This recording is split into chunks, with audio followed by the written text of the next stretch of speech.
Women's Power to Heal Mother Earth. This is Maya Tiwari. I will open this podcast by quoting Robert Kennedy. His words sear through my mind from time to time, and especially now in the crisis of our Mother Earth, and also reflected in my own personal crises. These words: come home. Every time we turn our heads the other way, when we see the law flouted, when we tolerate what we know to be wrong, when we close our eyes and ears to the corrupt because we are too busy or too frightened, when we fail to speak up and speak out, we strike a blow against freedom, decency, and justice. Such profound words, and they could not be any more fitting to our time than any other words. These words were made for now. Thank you, Robert. It is not just our political history, it's not just our emotional history or our ancestral history that have put us all in the quag or mired in the way that we are at present. In my previous podcasts, I have been talking about a variety of topics that deal with health, healing, nurturance, and nourishment. Today, I want to talk about anger. I am angry. I am angry because of what has been happening in my life for the last 11 years, which is more than 4,000 days and nights. This topic is not a popular one. You could see it under the headlines of targeted individuals, of whistleblowers, etc., etc. And it's about none of those things, because I speak from an empathetic point, even though a point of fueled by outrage and anger, that in our society that is meant to be democratic, in this modern world that America has created, that the rest of the world has emulated, that we could still, individuals like myself, experience the grotesque and obnoxious, vile acts against our person, our home, our businesses, and also our families. Now, not enough voices project what they know about this particular environment of the targeted individuals, especially in the United States. But I must tell you that many like myself are being targeted. Those that are out in the public field, those that have been serving the public faithfully for many, many years, because perhaps their message run against the construct of big business, of big pharma, of the political gain and the minus 0.0001% of the population that is determined to suppress, oppress, and tyrannize the rest of humanity. Now let me gather myself and my wits.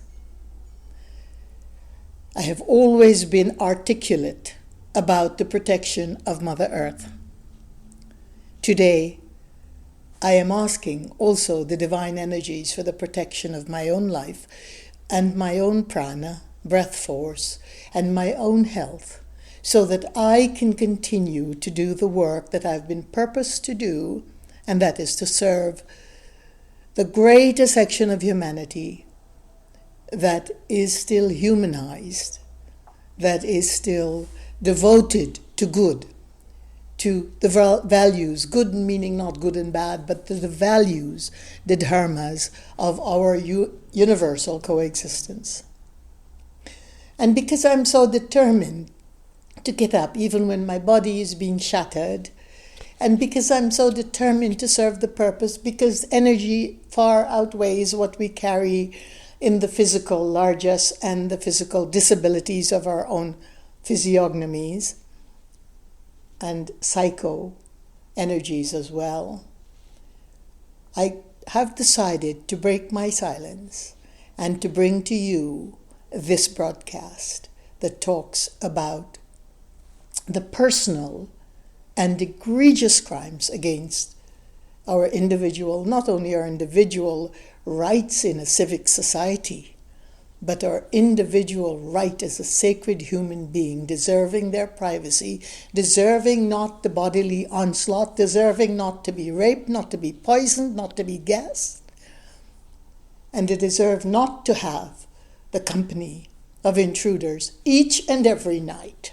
If they do not break through the windows and the doors, they find ways of dislodging and dismembering the home in order to get into it, through the roofs, through removing the entire sections of windows, through the flooring if you have a basement.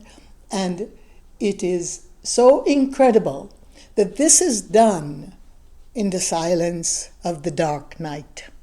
The dark night where each and every person living on the same street has become blinded and shrouded either with fear or simple disregard or simple immunity to being human. I am one of many millions of people being targeted. So much of our poor, underdog, at-risk civilization is being targeted. So many of us that are out there in the public forum are being targeted. For me, I think I became an easy target. Not only because the work I teach is about protecting the sanctity of Mother Earth from the Vedic ancient wisdom point of view, from the Ayurveda ancient wisdom point of view, blessed by the goddess herself, I may say, if I may say so. But for those who don't know why they're targeting, for those hired hands, for the peons that are hired by the overlords to do their dirty work, all they're told is the propaganda of some insane stories which these poor people are prepared to believe because they want to walk in the shadow of the big boys and the big girls. God only knows what else propels them, perhaps monetary gain, perhaps the association with something they know they would never achieve in their life, which is money and power. And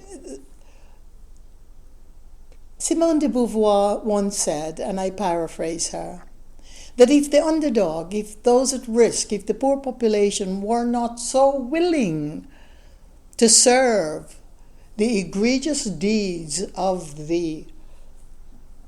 those who intend harm against certain individuals, against nature, against whatever, for the protection of their own financial and greed interests, we would not have people who become targeted. We would have far less numbers of people, because these people who set the game out, who strategize, and who put that network into effect, the network of the group mentality gone bad, of the group mentality gone into hatred, of the group mentality that is out to violence, that had been dehumanized in such an emotional and psychic way that they can actually create harm and do harm over and over and over again, and yet go back to their home and pretend to be loving husbands to their wives and their young girls. How is this possible? This is possible because they've been brainwashed, to put it simply. Because their own desire to be something other than they are being used by those who never show themselves, who rarely bear their face, whom I can see because of my own training in the Vedic ancestry, long ancestry of being able to see from the third eye, from the back of our heads and wherever else, that these people stay in the shadow to do the work, and they hire at the highest level. It is not just the victims that are being victimized. It is not just the poor that are being used that are being victimized. It's also the entire anatomy of our legal structure of justice. It is the poor policemen who took the vow to protect society, who are there for the 95% of them in good, noble form. They're being sacrificed as well. They're being used as well. They're being manipulated as well, because they're left voiceless to speak up to their superiors who are part and parcel of this egregious, vile, vicious game. I have always had a great deal of respect for the firemen, for instance. Supported their cause while I lived in the mountains of North Carolina and in the city of New York for many, many years. Here again, a devoted set of human beings that serve humanity in the most critical and dangerous of circumstances and environment. And they too have been put to silence because there's someone above them that is part of the game. Not to mention our military services, one that is right next to me where I now live in Albuquerque, New Mexico, 52,000 acres of military land. They too have members, active members in this group to intimidate, to invoke so many toxic chemicals into the air. I cannot begin to tell you the anatomy of this grotesque game, but I have had, as I said, more than 4,000 days and nights of it. I'm still alive and I'm still standing because of the grace of the Goddess Mother, because of the divine energy. But the body, of course, is descending from the onslaught because physical body disappears back into the earth. So I wanted my voice to be heard in the context of this situation, which we must bring to light. I am angry because so many of us who know this situation, who have been victimized by this situation, who have witnessed their friends and family being victimized by this, so many of us that have the public stage do not speak out against it because we are afraid. Because we are afraid of losing our own stature in our communities and in the world.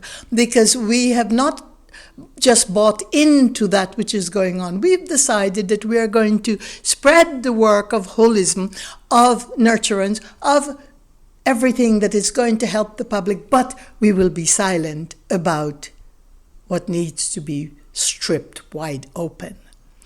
You can't blame people for being personally afraid. It took me many years to come out and begin to put words into the action of a call for action now about this particular situation of personal and communal injustice. Yes, the neighbors are being used, but can you blame them? They're simple people who don't know any better, who are intimidated by the powerful, egregious, and they use so many things. I was an easy victim for these clowns. Why? Because number one, I'm a woman. Number two, I'm a woman of color. Number three, I'm a woman of color from a very poor country, Guyana, South America. Number four, I was a Brahmin born, well, in the erudite tradition of the Vedas. Number five, I teach that wisdom. Number six, I'm out there in the public. Number seven, I was a monk. I do not have an immediate family around me because as monks we lived singularly or in monasteries. I'm no longer a monk, but I had every possible anatomical thread put together in me as an individual to make it so easy for them to use the prejudices and hatred and biases of every underdog member and overdog member of this community, or any community in America or in India or in Europe, or in Australia or in Brazil or in Guyana or anywhere I've traveled in the world with my peace mandala. The network just suddenly erupts. It just suddenly arises. It's just suddenly there. And within days, it is in full operation. We must bring attention to this. I firmly believe, and it has been my incredible grace to receive such illumined light, that shows me that what my personal body is enduring, what my personal individualized mind has been enduring, what the entire part of my purpose has been enduring, is so related and synonymous, to a small extent, to the great grief of the Mother Goddess, to the great grief of our Mother Earth. Because there's nothing that could happen to any one of us in the overwhelming attack and onslaught that has not already happened to the great Mother Earth. And my consolation is that whatever I am enduring is but a tiny little contribution to the pain of the Great Mother, to the pain of the Great Mother Earth, that she had the onslaught of it, the rape of it, the poison of it, the chemicals of it, the absolute bullying of it, the intimidation of it. That because she remained the Sakshi, the witness, because we, the human person, species, is supposed to be fitted with the largess of sentiency, so she gave us that staff and allow us to go through the darkest of the nights, the darkest of the detritus of a human life, so that we can come back into the light. My only concern is that so many people are being dehumanized that I pray that they will one day find some spark of their own humanity. But the 0.001% of the hierarchy, of the patriarchal hierarchy, both women and men involved in this patriarchy, and people of all ancestral backgrounds are part of it. Of course, the Caucasians are right on top of it. And basically, this is not a biased and prejudicial point of view. This is the reality of what is. And it seemed like the older tradition that have already gone into the dust of the earth have left them yet another generation and another generation to continue with this. But as we bring our awareness to what must be done to protect the good earth, Mother Earth and the Black Earth, we must also bring our attention to these individuals like myself, to every one of the millions of individuals around the world that have been silenced, that have no one to turn to, nowhere to turn to, because that too is a strategy of making this population voiceless, making this population immune to being helped, making this population impotent. Well, we cannot allow that. One of the reasons it took me so very long to say these words, and Robert Kennedy's words sailed through my mind from time to time, Martin Luther's words sailed through my mind from time to time, Gandhi's words, because of the work I do. And yet, it took me more than 4,000 days to come forward, because I was deeply concerned as well that my purpose would be sidetracked, that I would then become the poster girl for targeted individuals. Well, there's nothing wrong with that, but I'm not out for revenge. I am not out to get anybody. I am here to call for justice, universal justice. I am here to call for the truth to be stripped wide open. I am here for those of us who have been held hostage, and all of us are being held hostage. The perpetrators, the victims, those neighbors, those friends, those family members, those in law enforcement, we're all being held victim here. And we need to recognize that. In the hospitals, for God's sake. Yes, I've been there several times in the last few years in several different hospitals. And it was so hurtful and painful to watch members who took the Hippocratic Oath, for God's sake, contribute to these onslaughts in medical facilities. Thank you for listening. And may peace be your journey. And I pray that the words I utter are being heard. Thank you.